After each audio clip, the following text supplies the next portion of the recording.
Hey everyone, this is Please Don't Kick Me Out, the only podcast about imposter syndrome, the only inclusive podcast about imposter syndrome. I'm so excited. If you're watching this on video on YouTube, hi, welcome. I'm 84 years old. I don't know what I'm doing, but today I've got Tom Shaw, the Tom Shaw of Toasters and Mousse from Taste the Biscuit. And if you recall, a couple of weeks ago, I had Vincent Gargiulo on the podcast who created Toasters and Mousse, the unofficial official band. So Tom, hi. Hi, I'm so excited to have you taste the biscuit. happy to be here. Me too. Me too. Tom, can you give everyone a 30,000 foot overview of who you are, what you do, etc.? Whoa. Well, I'm a singer, pianist, actor, composer. I live in San Francisco. I've been self-employed, fully employed as a professional musician since 1981. It's been my full-time job all that time, my day job and my night job. That's so cool. And yeah, I do what I love and I make a little money at it. So That's awesome. So are you from, so I own a home in San Diego. At the time of recording this, I found out last week we are moving home back to Lemon Grove, my home.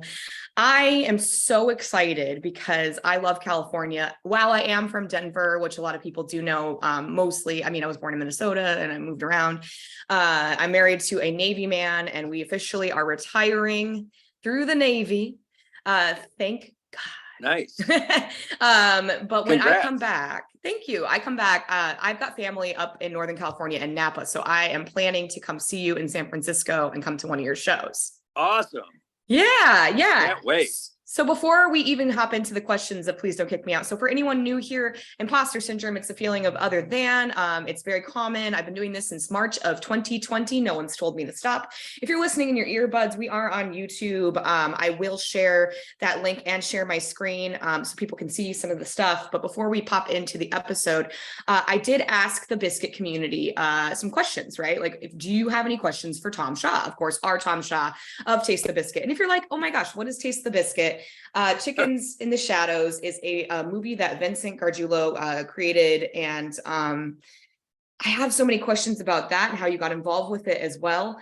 But before we start, let's hop into some questions that I got from the community. Okay, so the first question, yeah. So we've got Krista Wilson. She lives in Sacramento. She's one of the admins on the Biscuit group. Actually, that was something I was going to pull up. We did create a Biscuit group because Vincent was like, how do I monetize this? How do I get people to pay me for what I've created in 2010, 2011, whenever that did come out. And it's got this kind of cult following, cult-like fan fiction following, and then became popular again last year. And Tom has just been riding the wave. I mean, it caused you to join TikTok, yeah? Oh, yeah. I had in September, I think it was, I had 3 different friends message me on Facebook. They're like, Tom, you're trending on TikTok. I'd heard of TikTok, but I'd never been on it. It sounded kind of stupid to me when I heard what it was, before then. I thought, oh, who wants that? I don't need another app. So then I went on TikTok and somebody, Dogface, posted the original Taste the Biscuit video, which was first posted on the internet in 2011. It was a scene from the film Chickens in the Shadows, which Vincent wrote and directed in 2010 that me and Estelle were in as Toasters and Mousse. So, so then so now I'm like, a minor celebrity on TikTok, or maybe a major celebrity. And you're on Cameo? I bought so many cameos for Christmas. Yeah, you did. Thank you. Yeah, I sure did, and my husband, he's not on TikTok. He also works in the intel community of cyber warfare. So he's now going to be doing HR for the reserves of the Navy. He's still active duty, but he's like, they're like, up your phone. And I'm like, who cares? I've been on TikTok for 3 years. I started with my dog, who's actually over here. He's not going to come over here. He's like, mom's recording. I don't like it. I've started with my dog and it got me through a deployment. It helped me realize that I'm queer. And so, your pronouns are he, him, mine are she and they. I'm non-binary. I am also pansexual, which I realized this year. I mean, TikTok has really changed my life. I don't know about you. Well, it's definitely added a new dimension to my life and I love it. I totally embrace it. And Yeah. Yeah. oh, I just saw something on the screen. Oh, no, yeah, I'm I just sharing thought my my screen. phone was acting up. No, no, So, no, no. I'm sharing my screen. No, it's okay. Yeah, it's totally changed my life, and I'm on TikTok to stay. As long as there's TikTok, I'll be there. Yeah, I'll be there. Yeah. You do something that's exciting. I'm gonna stop sharing my screen, but for anyone that's looking and you're on YouTube, thank you so much. Please subscribe, like, share, tell a friend. This is a group that I created for Vincent, Tom, Estelle, who is also part of the affiliated band that's fake that was in the movie. She's also an actress and singer and amazing. Hopefully she'll be on the pod. I don't think she can figure out how to sign up though. Keep sending her the link. Oh dear. But I She's adore also her. very busy. Oh, she's like, I'm so busy. And Vince was like, but yeah, I'll be linking to Vincent's interview as well as the Chickens in the Shadow movie when this does release. And so thank you guys. If you're here for Tom, hi, my name is Bianca Wolwick, she, they. This is a podcast that you are listening to. If you're listening through your earbuds, thank you so much. Please like, support, share. I'm going to stop sharing my screen here. But this is the group on Facebook. There's also a Discord channel as well, but Discord's harder for people. So this came out of just wanting to make sure that Vincent, Tom, and Estelle get the right and proper things. And before I stop sharing my screen, okay, wait, how do I'm 85 years old. I don't know what I'm doing. I'll stop sharing my screen for now, but there is merchandise. You're seeing these shirts. I can share that link as well into the details of the video. There's a blanket. There's all sorts of things. So yeah, thank you so much, Tom, for being on the podcast today. Woo! I'm happy to be here. Me too. Me too. Me too. How's the weather where you are? It's nice. It's sunny, and I haven't been outside yet. It feels like it's cool because I have all the windows closed. Usually we have windows open because I do love fresh air, but yeah, kind of chilly. So all right, we've got some questions. Okay, so Krista is the first one. She is a singer, Hi, Krista. songwriter. Yeah, hey Krista. Hey Krista, taste the biscuit. First question for you, as a fellow musician, I would love to hear an overview of your musical journey. How did you start playing? Did you go to school for it? Advice for musicians as well as myself, and all that kind of stuff. Smiley face emoji. Wow. Well, since I've been playing professionally since 1974, I have a long story. It's been a long journey. Yeah, we're here. I remember, I guess in the early 70s, I was in college.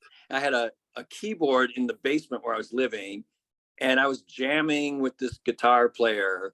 I mean, people kept bugging me like, oh, you should be a professional musician. I'm like, nah, I'm not that good. Da, da, da, da, da. And then this guitar player who I kind of worshiped, we were jamming, and when he told me the same thing, I thought, okay. So anyway, a completely different guitarist had a band, and he dragged me kicking and screaming one day out of the basement to come jam with his band. And I was really resistant. And I got there, we started playing music, and I totally loved it instantaneously. I joined the band. I was in variations of that band for 3 years. We were a cover band, and we played around the Midwest. And then in 77, I had gotten fed up with the weather in Michigan and Detroit. So I wanted to move somewhere warm. Yeah. So I made the move to California.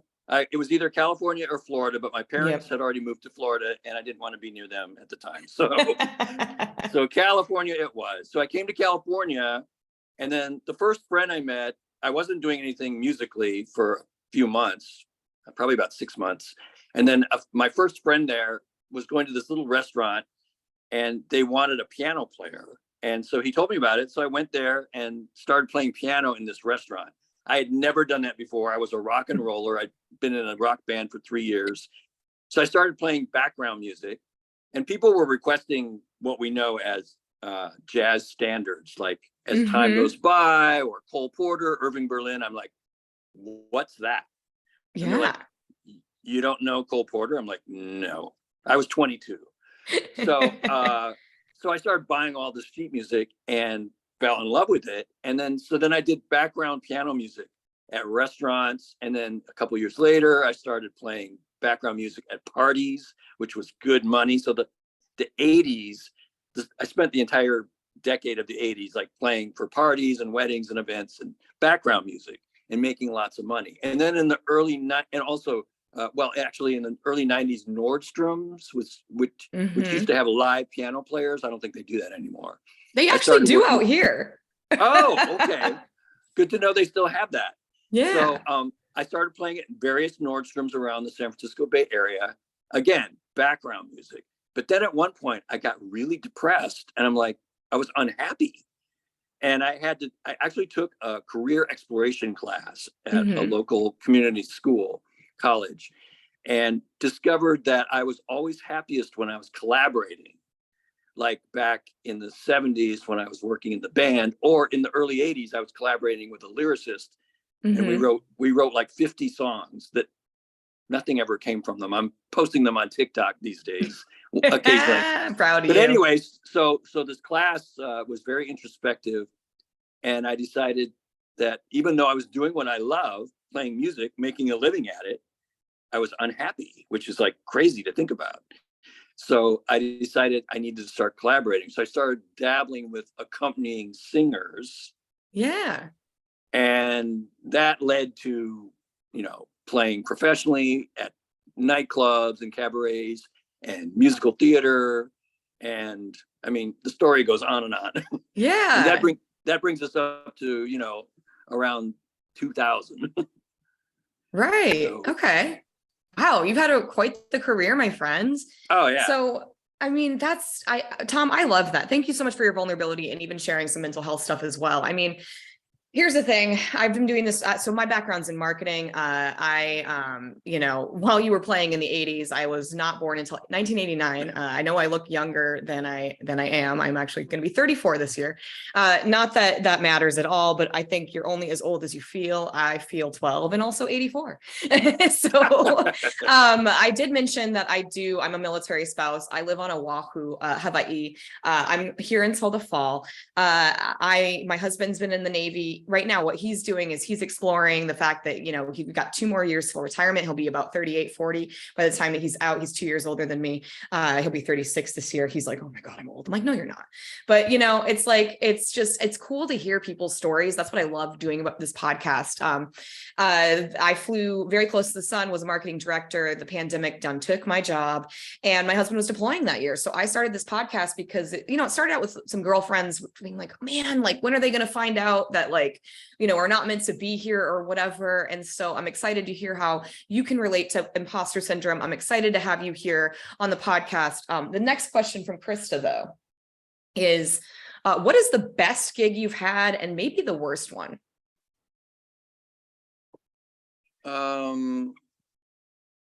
Well, best gig I had might be Chickens in the Shadows, because I mean, we're not making any money out of it, but it's just like, I'm part of this community. And, when Taste the Biscuit was going viral on TikTok, all these people were going, oh my God, like, I've been depressed for 3 months and this song showed up in my feed. And my life has changed from this song. I mean, I didn't write the song. And if you've seen the movie, Moose my character isn't even playing it. He's faking it. I didn't know that. That's cool. Oh yeah. That song was programmed into the keyboard, and I learned it verbatim so I could be authentic and look like I was actually playing. But I mean, so really not the only thing I'm doing, but I don't know where I was going with that. No. So that's your best gig. You'd say Toasters and Moose. And best gig, worst gig. Okay. I had this gig once. I think it was in Pleasanton, which is where Estelle lives. And this is long before Pleasanton, got all developed and stuff. And there was a groundbreaking. I was hired to play keyboard at a groundbreaking outside. And so I had a keyboard that I brought out there, and it was like in the middle of this field. They had a tent where they had a small group of people having a luncheon. It was very fancy food for them. Of course, I didn't get to see any of it. And the keyboard was like far from the tent, but I had a speaker, and it was this dusty field. It was kind of windy and dusty. It was by railroad tracks. Oh no. So like freight trains would go by, and the speaker, the amplifier I had, was powered by a generator. So it was going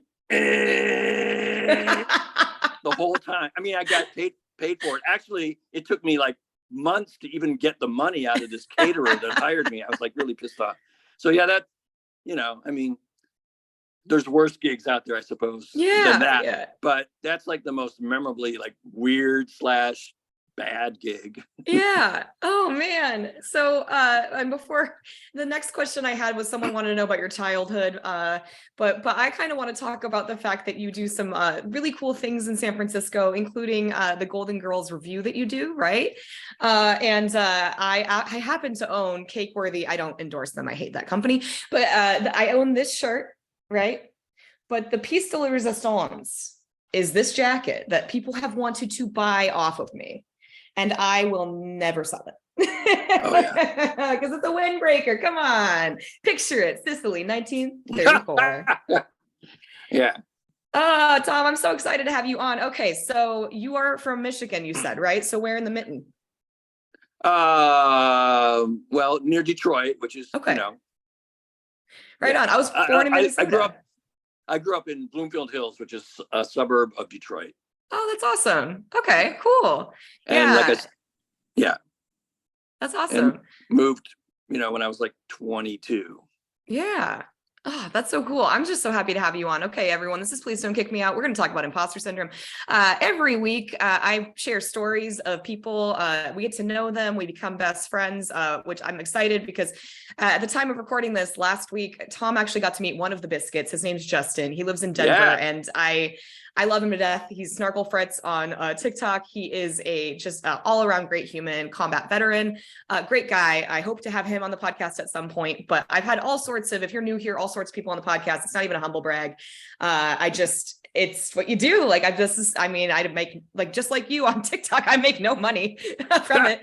You can buy my merch. It's called pleasedon'tkickmeout.com/shop. Thank you so much to the lovely Lara. We've got laptop cases, we've got fanny packs, towels, you name it. You can go to pleasedon'tkickmeout.com/shop. Okay. So I send what? I'll just say Estelle and I have made a little money because people were saying, oh, you two should be on Cameo. So yeah, we got on Cameo. So she does individual cameos. I've done some cameos, and we do cameos as Toasters and Moose, and we've made a little money from that. I never got one with you both. I didn't know that there was like an option. Rude. And at the time of recording this, yesterday was Valentine's Day. So I guess, you know, go to Cameo, and check it out. Hire them. They're great. But if you're new look up here, Toasters and Moose. Yeah, if you're new here, you're like, what are we listening to? Well, this is like a podcast about imposter syndrome. And then you're listening to, in your earbuds or on YouTube, Tom Shaw, who is part of Toasters and Moose, the fake band. Tom, how about we pop into the first question, which is, of course, do you feel like you have it all figured out? No. And I hope not, because then it would then what's the point? It would all be over. Yeah, absolutely. Hopefully every day is a learning opportunity, a growth opportunity, you know. Yeah. You know, I've never had someone say, sorry, I've never had someone say, yeah, I've got it all. You know what? I've never had that. That would be so arrogant. Oh yeah, I know everything. Yeah. There's people like that out there, of course, but right. But they're not part of the Biscuit, you know? So no, they wouldn't be drawn to the Biscuit. No, they'd be like, what is this? Oh yeah. Amazingly, I get a lot of people like just the other day, this friend was like, so what's this Biscuit thing? Like, it feels like everybody has heard Taste the Biscuit and knows everything about it, but it's not true. No, like, it's very niche. Yeah, it's very niche. And I'm all for it. Yeah. Oh, before I forget, my friend Melissa B Creations, I'll link to this as well. She made me this awesome Tumblr. Again, my friend Lara is my branding person for pleasedon'tkickmeout.com. She's amazing. But this is my my logo on a Tumblr, and she's gonna start making Biscuit tumblers, which money oh my is God. not you. Amazing. She's a military spouse. We love her. Thank you so much. She also made me this one, which is really cool too. They're $25 plus shipping. They're great. She can make you literally anything with your heart's desire. I will link that as well. So great. Yeah.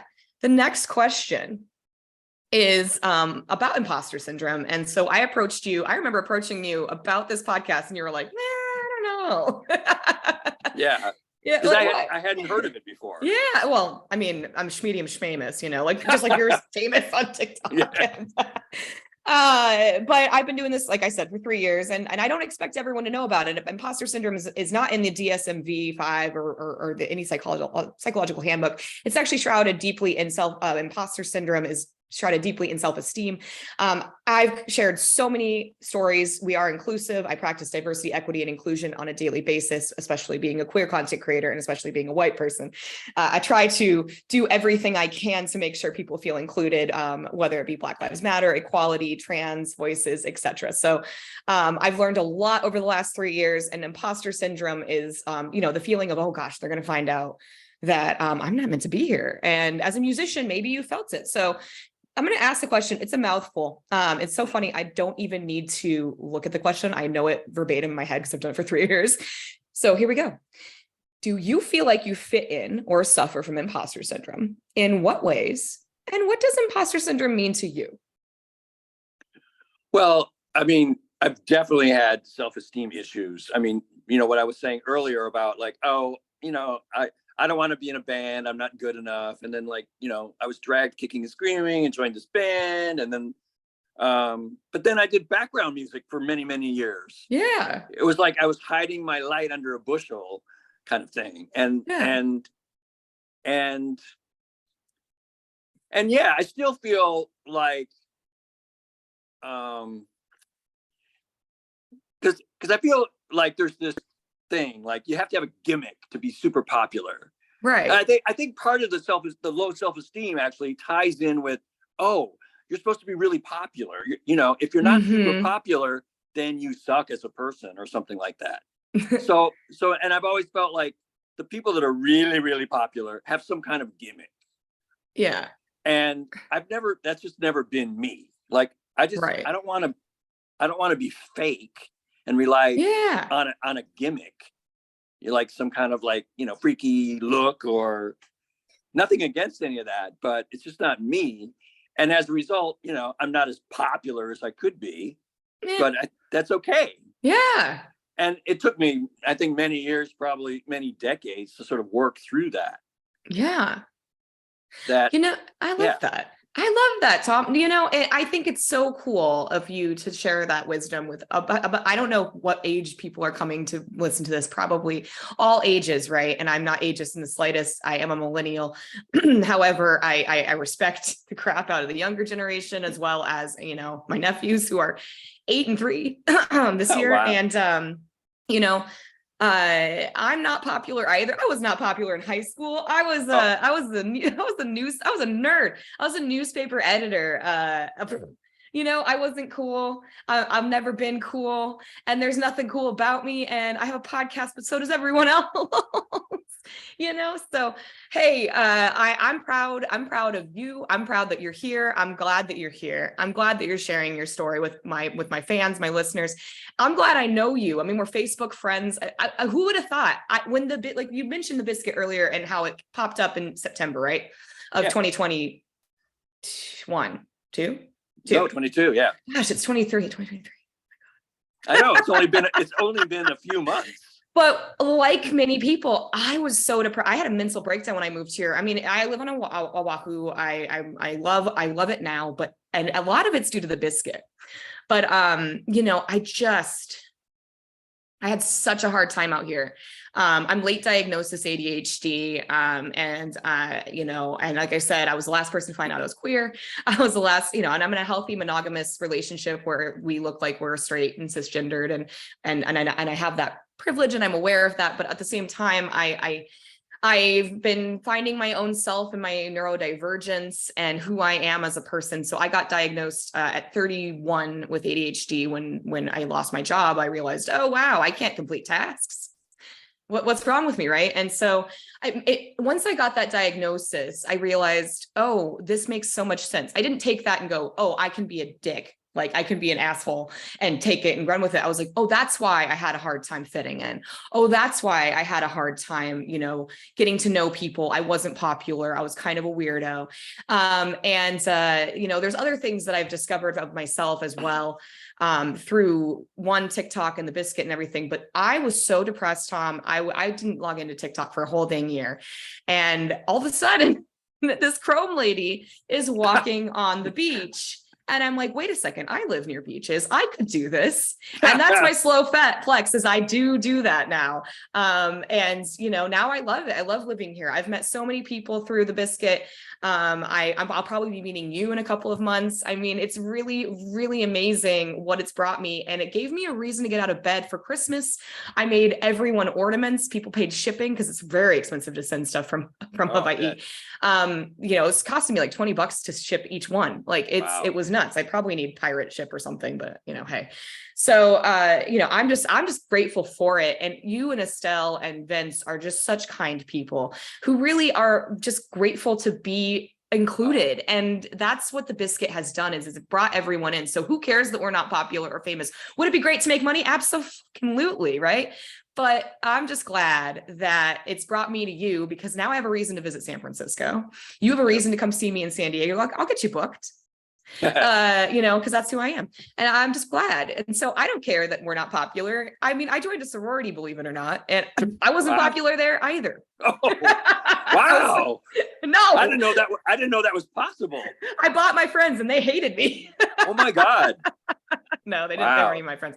But like, it's also something I've noticed in the Biscuit too, because I have a very tumultuous relationship with my sibling and, as well as, my family and stuff. I've found so much community through TikTok, which is really, really nuts that is how it's happened. I've found so many cool people. So I'm just so glad. I'm just so grateful. I wake up every day and I log into TikTok and I'm like overwhelmed by the amount of notifications I have because it's so many Biscuits that are like this, share this. And there's so many variations of songs. Like at one point, Jason, who is a Biscuit as well, he's also a pianist and he lives in Virginia. He's an amazing person. And he created the the Biscuit Bunch, which Charlie hides from RuPaul's Drag Race. I do a lot of virtual events and you can't see it, but I have a tattoo on my shoulder of Charlie hides from RuPaul's Drag Race with a bingo ball. And that got me through 2020. Charlie has a song where she takes the Brady Bunch song and made it into the bingo bunch, right? So when we were doing virtual bingo, we had a theme song. And I thought, well, Taste the Biscuit would be so good as the Brady Bunch theme song. So Jason made the song. And that's just like, we're so creative. Like everyone is so freaking creative. And I cannot express my gratitude enough because now I've got so many new listeners of this podcast because I don't talk about it. I have imposter syndrome myself, a podcast about imposter syndrome, and I have it. So I love your answer. So I appreciate that so much. Yeah. I was going to say, it's just kind of crazy in a very good way. Yeah. To think about, like, we made this movie in 2010, song went viral for a minute in 2011 and then, then nothing. And then in 2022, it goes crazy. And like, all these people are like, it's like you said, it's just bringing all these people together. And like, who would have thought when we made our movie that anything like that was even possible? Obviously when you make a movie, you want it to, be a hit and make money or whatever. But like, this is so unexpected. It's so unexpected. You guys were in Rolling Stone as well. I mean, what? Right. At the end of the year, they mentioned this too as like one of the best viral moments of the year. And I do everything to get that going forward. And it's so funny. I felt so validated. I know Justin felt so validated. We all felt so validated. We're like, yes, we have a community, and that's just, it's just so cool to be part of something because most people even will say like, I had no niche on TikTok. Like I have a Cavalier King Charles Spaniel, which he's very asleep. He's in his bed right now. And his name's Bourdain after Anthony Bourdain. And he's going to be 3 this year. And I started my TikTok for him and no views. But I tell you, you put the Chrome lady walking on the beach. And what actually made me go a little bit viral was the, Billy Ray Cyrus version. And so for anyone who hasn't listened to Vincent's episode, which will be linked right here, it's me pretending that it's going to be there. He talks about how he submitted it to BuzzFeed, original BuzzFeed in the world star hip hop. And Vincent is just such a goofball. And then you guys did the Christmas thing. People can buy I obviously bought it. I bought the shirt. Obviously it comes in purple and it comes in black. And then I think Krista is one of the few people who has the blanket. And she's lovely too. And so I don't know. It's just, I love it. And now that I'm here until fall, I'm just going to put the open kibosh out that I would love people to visit me, like Tom might. And you can come visit me in Aloha as long as you don't touch a sea turtle. You're good. But yeah, I love it. I was going to just add that, because you were talking about like people doing different versions of Taste the Biscuit. Yeah. It's amazing to me, like the different how people hear the songs differently, like, or hear the song, the lyrics differently. Like, of course, there's always it's sexual. It's like a sexual innuendo song, which is fun. But then there's like the philosophical, like, oh, taste the biscuit. Like, it's the world is the biscuit. Taste the biscuit. Taste. Are you there? It looks like you're frozen. Oh no, am I frozen? Oh, okay. I was looking. I had a comment. Just yeah, but okay. Yeah, but yeah, like the world is the biscuit. Taste the biscuit. Taste the goodness of the biscuit. Yeah. And then there's just like the celebration of that particular fast food. And then there's like people telling me like, oh, my 3-year-old sings this song every day. I'm like, oh, it's a children's song now. Like, it's just amazing. What's funny is right before the biscuit, I was in corn talk with Tariq, the corn kid, because I was, like I said, I was born in Rochester, Minnesota, and there was a corn tower, and I forgot about that. I was born in the Mayo Clinic, slow effects. My mom's very proud of that. Both her babies were Mayo Clinic babies, and so I was like, it's corn, right? And so Tariq wasn't getting monetization, so I don't know why Vincent's not getting the money right now, because it should happen. I'm still mad at MediaWise, by the way. So for anyone that's wondering, MediaWise is, I don't know what they do. Who cares what they do? It's like a bunch of teenagers running something, but they took Dogface's song instead of Vincent's song. And Vincent even has it where if you go to TikTok and you create an account and you want to go to Taste the Biscuit, I think you guys have somewhere like in the millions of, at this point, millions of listens, millions of using that hashtag. It's hashtag Taste the Biscuit. And hundreds of millions. Yeah, hundreds of millions. And then even on the Grammys the other weekend, people were like, Taste the Biscuit should have won Song of the Year. Right. And it's like, yeah, it should. Why not? It's so wholesome. It's so wholesome. So didn't see any other comments come through for that. Well, so we'll just move to the next question about success. Can I add about the monetization? Like, because as a songwriter, Vincent's a member of ASCAP, and ASCAP is supposed to collect royalties. So I was curious. So I went to the ASCAP website, and they say, oh yeah, if your song is on TV or in a movie or on the radio or somebody sings it in a concert, we collect royalties for you. But there's like, I couldn't find any mention of if your song is on YouTube or Facebook or TikTok. Right. It was like, so I feel like they're completely behind the times. Yeah. Well, yeah. See, as a marketing background for me as a digital, so I started in social media. I've been a social media manager as my bread and butter.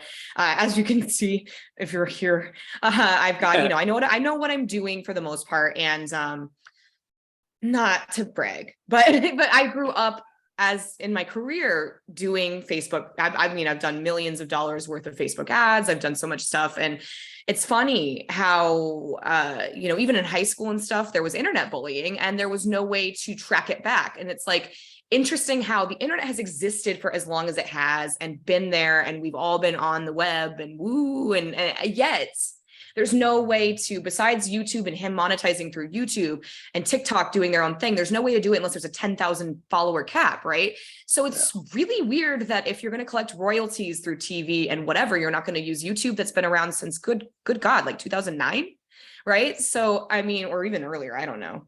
Don't ask me. So who knows? So interesting. Maybe that's the next movement. Well, we'll chat offline about that. So success, what looks successful to me is going to look different than success to you.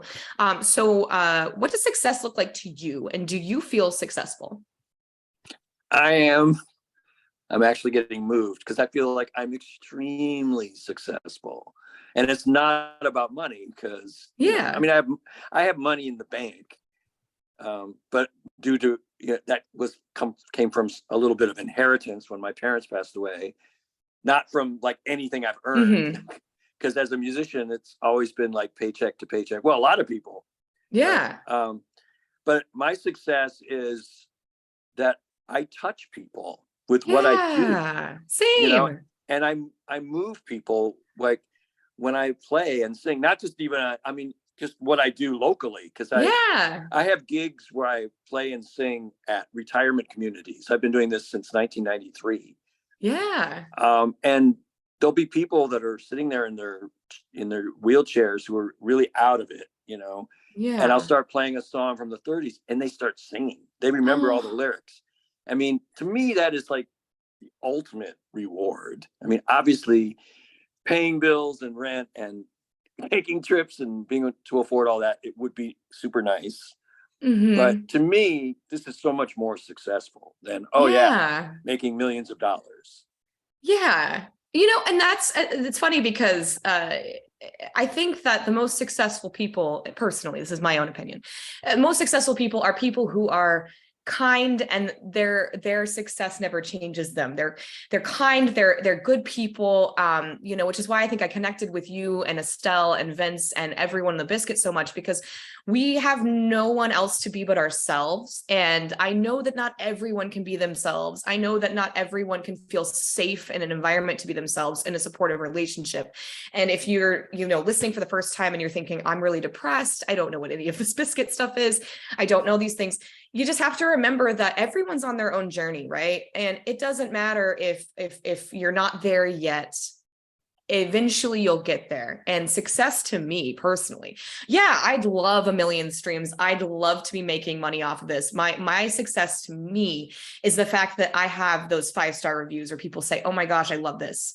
And oh my gosh, I didn't know I had imposter syndrome. Now you've changed my life. You've made me realize that that, and the other. And same with TikTok, where people go, you're so funny, I appreciate that, because I think I know I'm a weirdo, right? I'm a lot to handle. My husband will say that, the 6 years has been a roller coaster of how are you with me? But I think success for my spouse and I, my partner and I, for him, it's retiring the military. For me, it's just doing what I love every day. And I feel successful in the sense that I do get to do this every day and feel successful in my conversations, and touching people is such a beautiful thing. And I love that you play some retirement communities, because I think it's so important that we don't forget the elder community right now. Because, the pandemic was so hard for them, where they couldn't see their grandkids, or sometimes no one comes to see them. So I love that you do that. And I love that you're able to share that with them. So that actually just made me so happy. Great. I love that. Okay. I was going to say, I think this ties in with the imposter syndrome thing. I think I still struggle with, like, I only have 9,500 followers on TikTok. More than me. I know that's, not to brag or anything, but why isn't that successful, Tom? Why? Like, some people have 400,000 followers. Like, so what?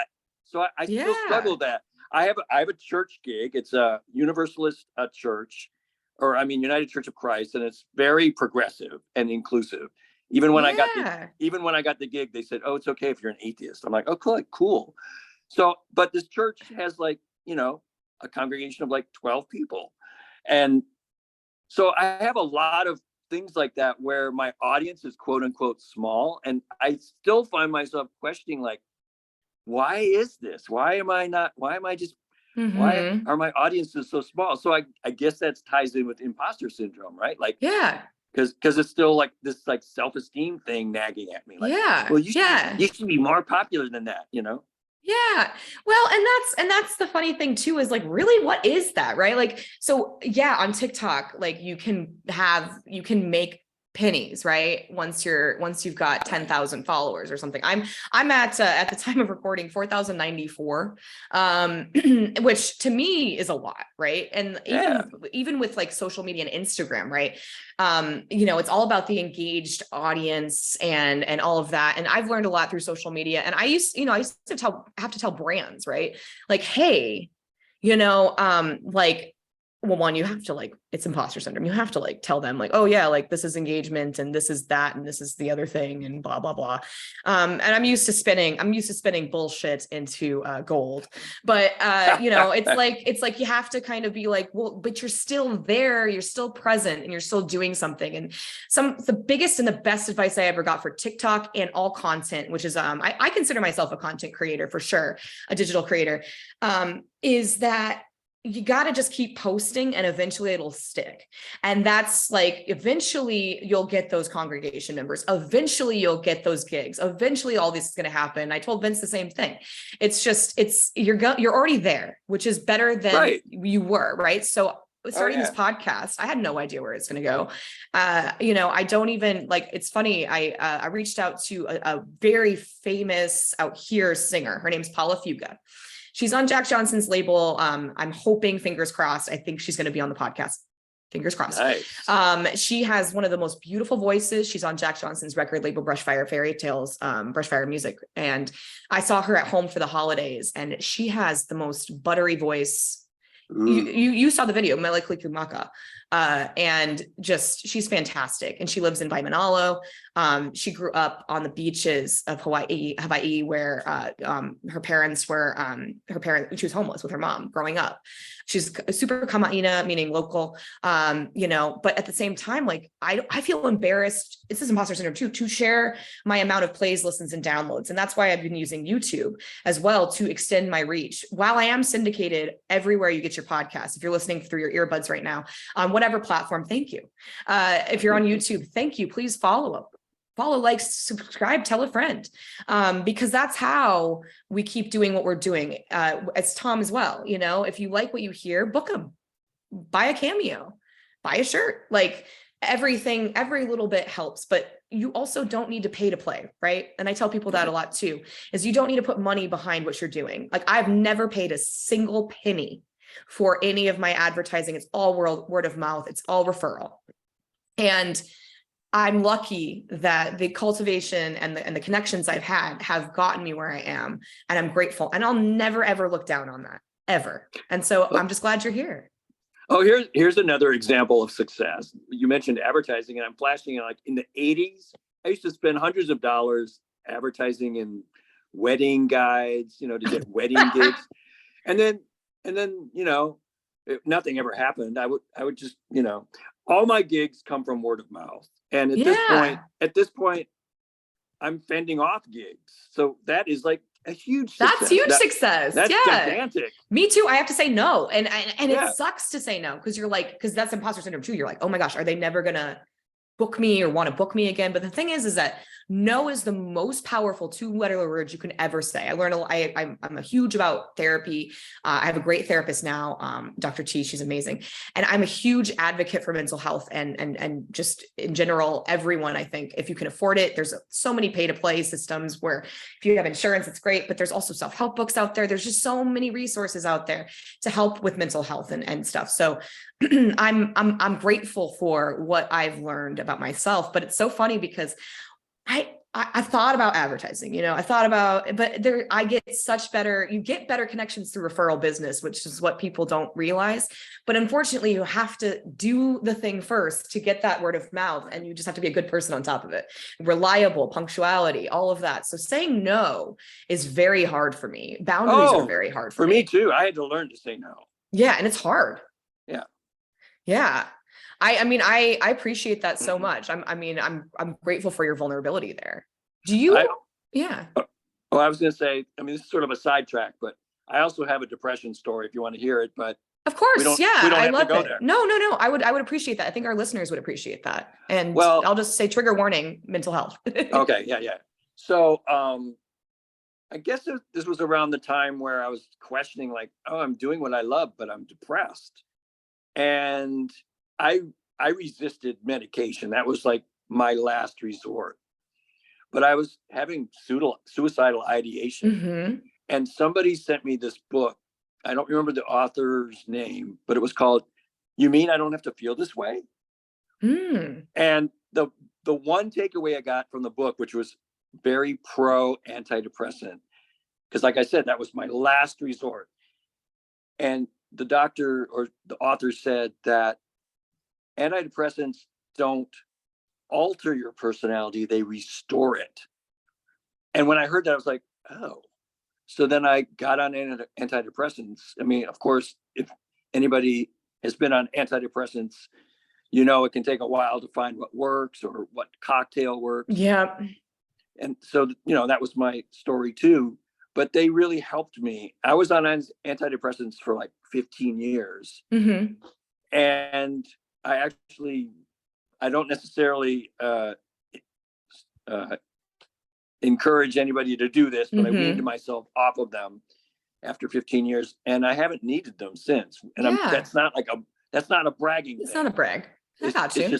It's just my story. Yeah.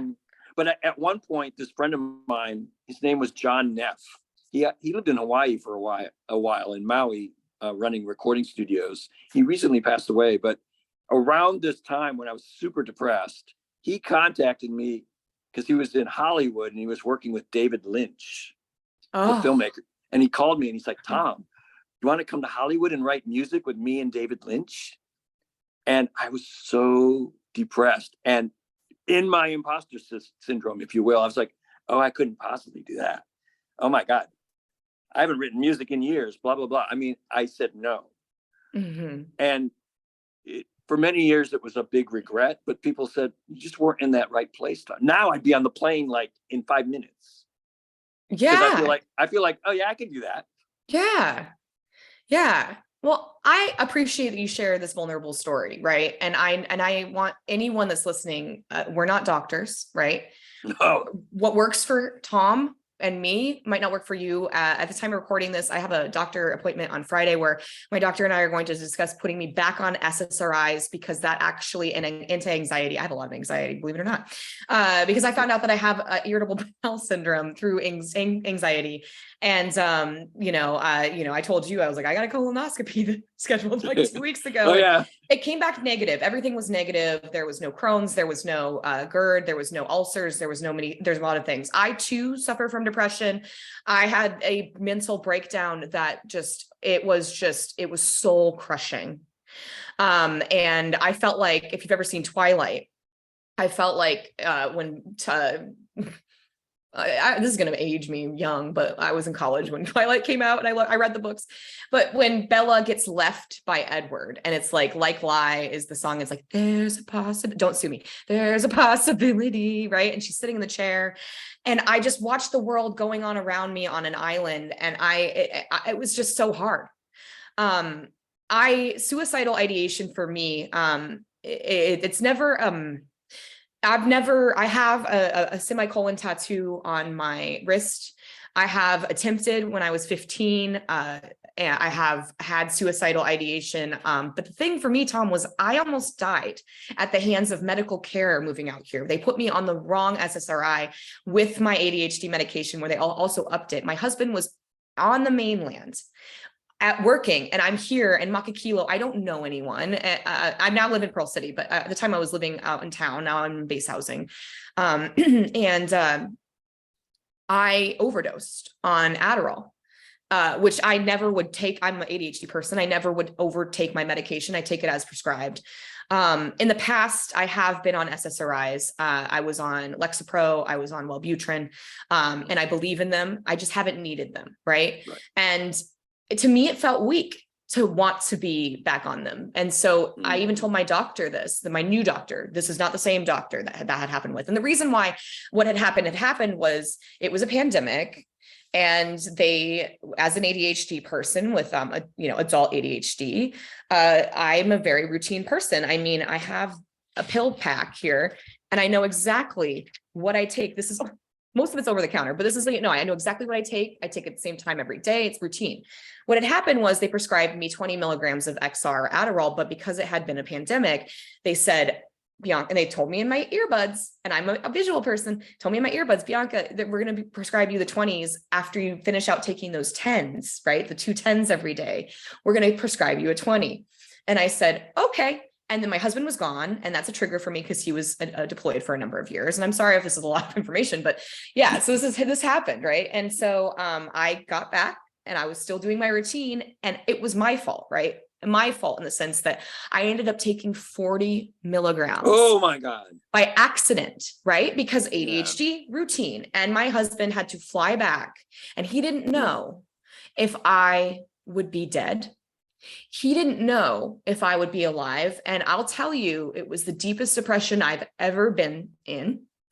The hardest thing I've ever gone through. I didn't know if my marriage was going to make it because he was suffering with stuff from his deployment, which was very, very difficult for him. And his career was the worst of the worst. People died. Like, it was very, very hard. And his mental health was suffering. And then my mental health was suffering. So it's interesting that now a lot of it's due to the Biscuit. And I don't talk about this a lot. And I will share in the comments for people, if you are feeling suicidal, if you are feeling these things, and I know it's a point of privilege to be able to afford mental health care, especially in our economy, especially with, being a military spouse. I do get TRICARE, where I can do that. And I know it's a point of privilege. And so I also feel that I can share free resources. There are text lines that you can text. There are places that you can seek out information. I've also shared resources like mantherapy.org, which I worked on at the beginning of my career, which runs through Anschutz in Colorado, which is where I'm mostly from. There's a lot that you can do, but I don't want anyone listening right now to feel alone. And I apologize if this was triggering for anyone, but we, again, are not doctors. I am just a podcaster. Tom is just a musician in person, and we're just sharing our stories. So if you feel you need someone, please reach out. There are text lines, there are call lines, there are helplines. And we just want to say, thank you for being here, and you matter. Totally. Yeah. Absolutely. I don't know why I'm laughing. Oh, David Lynch. I just Googled that. And it's funny that now that I'm feeling better too, right? Like, and I know that my mental health can ebb and flow. I do have, I am a woman, even though I am non-binary, I am a woman, I have parts, right? My female parts. Right. I'm not trans, but I know that my mental health is going to go around with my hormones. And so I'm aware of that. I know that it's a beautiful thing, that I feel great right now. A lot of it's due to the Biscuit. But at the same time, I know that if I start SSRIs for my irritable bowel syndrome, that's, structured through anxiety. If I start that, I know it's going to be a journey. It's going to take a bit. So again, this is not an endorsement for SSRIs. I think they're great. I think everyone should do what's right for you. What works for me is not going to work for you. I get that. But yeah, so I just want to say thank you. And to go back to David Lynch and you hopping on that airplane, I loved Twin Peaks. I really did. Yeah. Do you know what film it would have been for? Oh, no. I mean, that never crossed my mind. Because I know he was making films and, television, and also John and David Lynch did an album together. So wow. I have no idea actually what direction that would have gone, but it was just sort of like this. Oh no, I can't do that.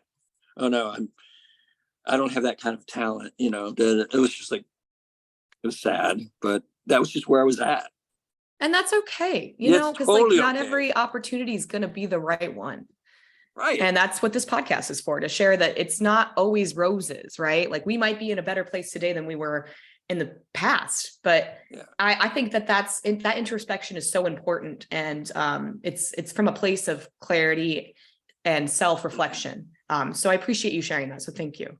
You're welcome. Yeah. Thanks for letting me share it. Of course. And to my listeners, again, if you're joining on YouTube and you saw us have that beautiful conversation, please like us. Yes. Please don't kick me out. Right. I like being liked. Yeah. Follow us, buy a cameo, all those things. Okay. So I feel we've touched on imposter syndrome enough, but now I get to talk about things that I love. And this is actually where I feel my guests really shine, talking about things we're fanatical about. So what are you fanatical about? What's one or a few things you're fanatical about, and why? I don't know if I am fanatical. You said Biscuit Talk. Well, Biscuit Talk, yeah. I guess I'm fanatic. I don't know if it's fanaticism or kind of an addiction or Yeah, it's an out of addiction. out of necessity. But I'm on TikTok, like, as you know, a lot of my free time is on TikTok. You know, Yeah, creating content, which is actually fun because I'm getting to be, you know, expressive and creative, like yeah, instantaneously. It's not like some gigantic music project that I'm often doing where I'm working on it for weeks at a time, you know, yeah. It comes preparing for a show. easy. It's just sort of spontaneous, like, oh, I'll just get really inspired to do something silly or fun, and I do it and post it and, you know, let it do its thing. And I get a little Yeah. obsessed, like, oh, is it getting likes? But then, you know, a few hours later, I'm on to the next video that I'm making, and I sort of forget, like, oh yeah, I did that fun one the other day. Yeah. But I guess I'm a little fanatical about it. Yeah. I gotta say, Tom, I've watched your journey on TikTok and you picked it up so quickly. Like it was like you and Estelle were like, we're figuring it out. And I was so proud of it. You know, I was like, Thank you. yeah, look at it. And like I said, for anyone who's like, oh, I don't know if I want to be on TikTok, blah, blah, blah. The CDC is saying that people shouldn't be on TikTok under the age of 13. Well, I've seen a lot of children. They seem to follow me because I'm at Powerline World Tour from the Goofy movie. But for me, like TikTok, it didn't come easily. Reels on Instagram is a lot harder for me, actually. I Oh, feel like it's a lot more clunky because I am on all the things, both personally and professionally. I'm on every social media platform there really is.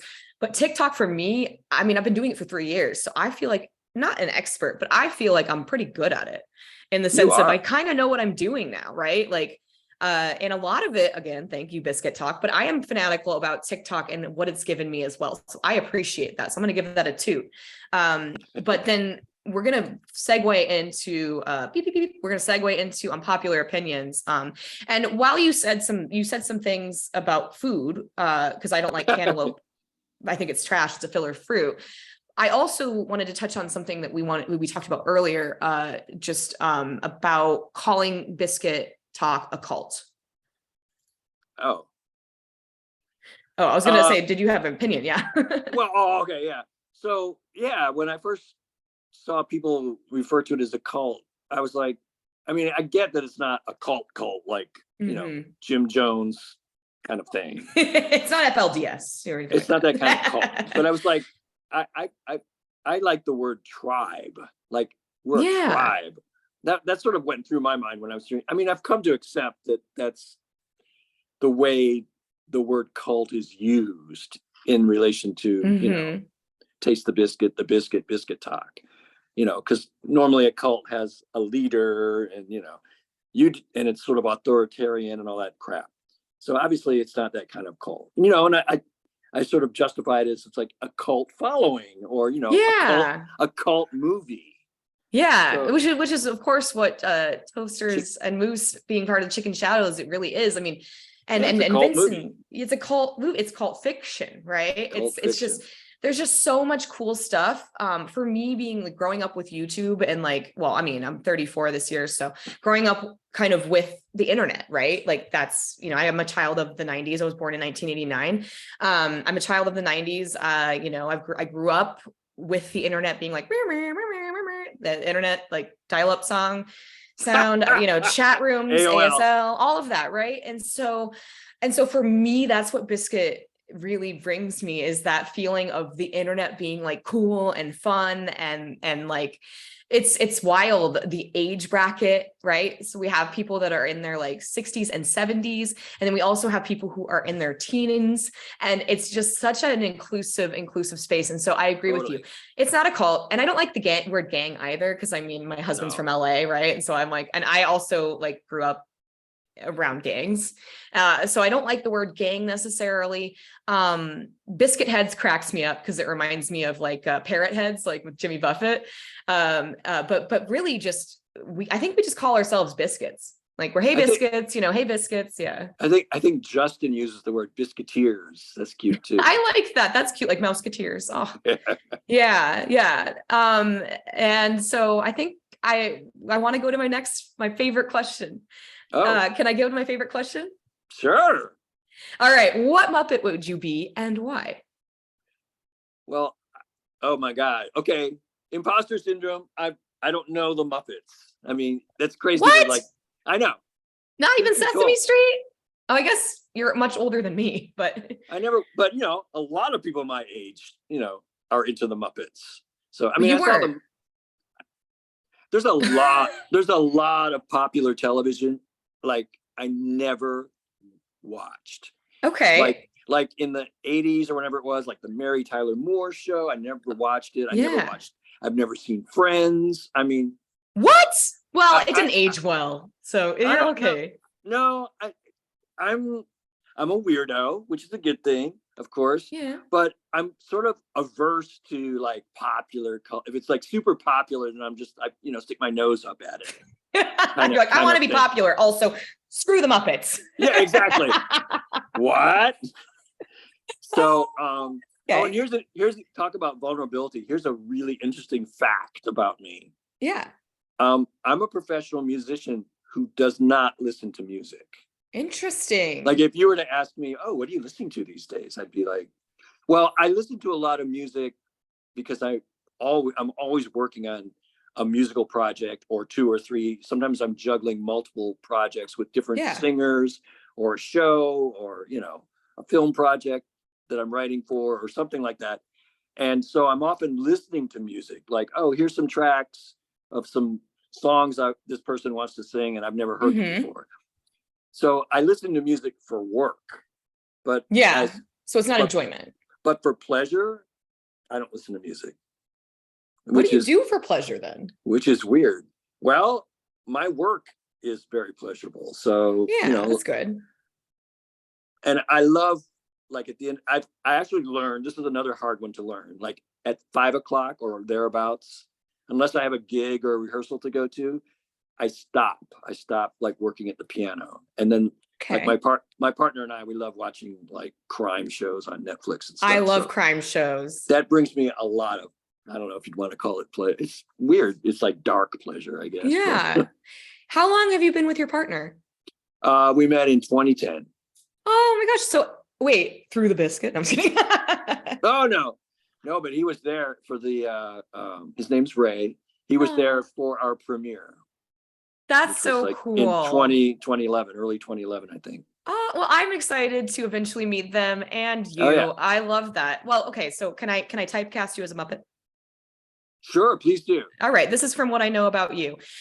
I think you would either be Kermit, because Kermit is the leader of things. He's making things happen, or Miss Piggy, because Miss Piggy is actually formulated off of a drag queen. But also Miss Piggy is the star of the show. Or maybe you're Dr. Teeth and you're part of the band. See, I don't even know who that is. You're like, what? Lights are on. And usually, should I be embarrassed that I don't know? No, don't be. It's okay. Crime shows. I'm a true crime fanatic as well. I love SVU. I love all those shows. Oh, yeah.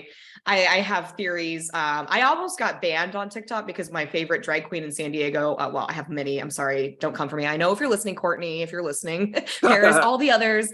Yes. But at the same time, Miriam T is my girl. And she has a joke about JonBenet Ramsey, which we won't get into the podcast, but I've posted it.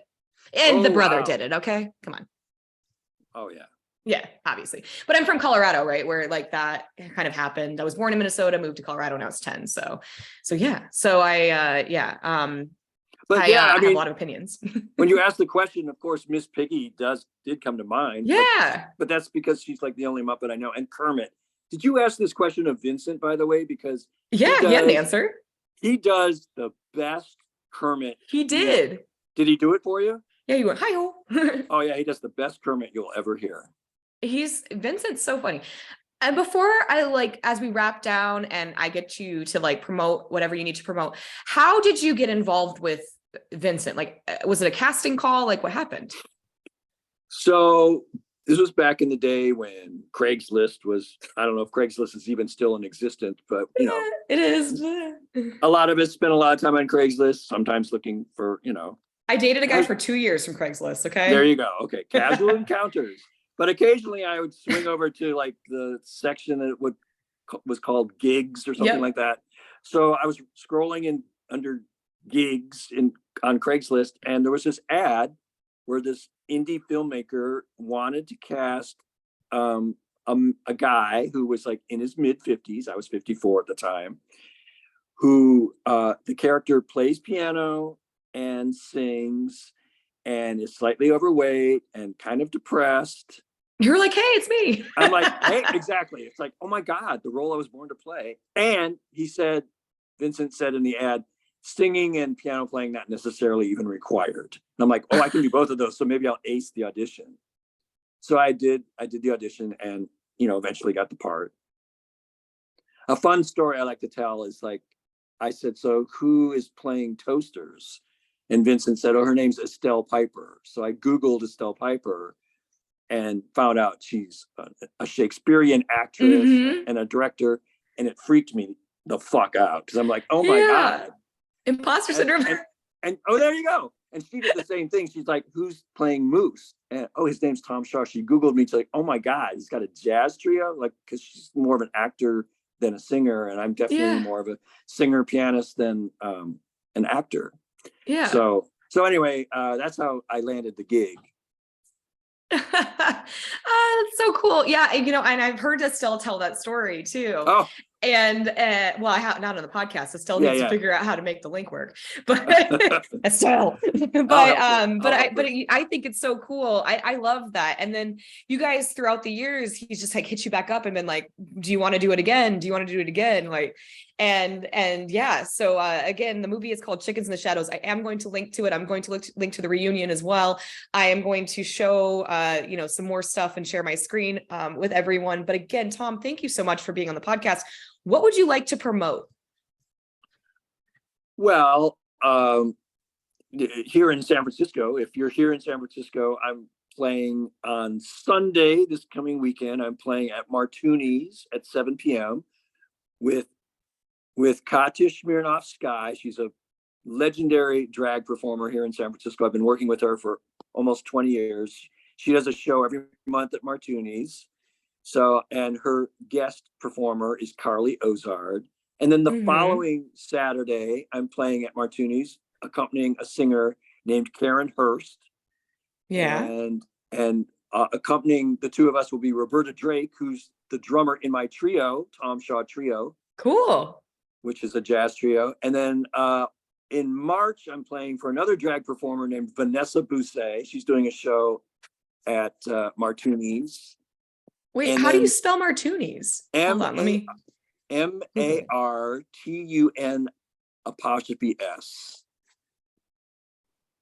Wait, fine. I'll Google it. This is embarrassing. I went to Sylvan, okay?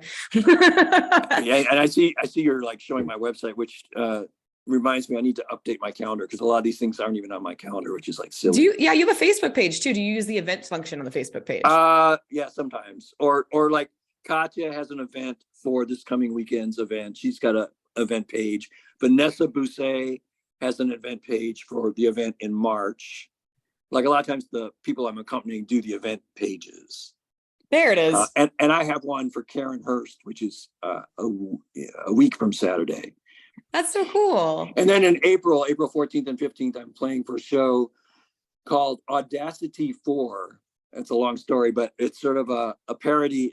Well, the woman who produces and stars in the show, she's a local performer, and she takes well-known songs and rewrites the lyrics as parodies of like today's political situation. Okay, I like that. And that'll be at the Marines Memorial Theater here in San Francisco, April 14th and 15th. Oh, that's awesome. Of course, everyone that's listening, if you're listening on an audio platform and you can't see us, of course, we're on YouTube.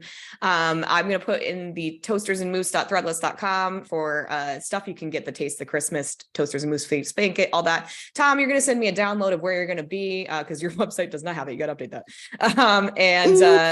Whoopsies. Hey, you know what? You've been too busy TikToking, man. It's true. I'm gonna stop my share there, but yeah, of course, this has been, please don't kick me out. Everyone, if you're listening, all of the links to everything is going to be, including Tom's website, which hopefully will be updated by then, Facebook, all of that. I will share those links. I just appreciate you so much, Tom. I'm so glad to have you here. If you're listening for the first time, hi, welcome. Thank you so much. Please rate me on whatever platform, whether it's, I guess if it's YouTube, I don't know how you're going to do it. Just like, subscribe, share. Again, we have merch. Please don't kick me out.com/shop. Live your 90s fantasy. Thank you again to Lara. This is a laptop case. We've got blankets, etc. Rate me a 5 if you're so inclined. Again, this has been Please Don't Kick Me Out, the only inclusive podcast about imposter syndrome. Please connect with Tom, Estelle, Vincent, everyone, and thank you so much for tasting the biscuit in 2022 and 2023. Thank you so much, Tom. Thank you. Taste the biscuit. Taste the biscuit. Oh, wait.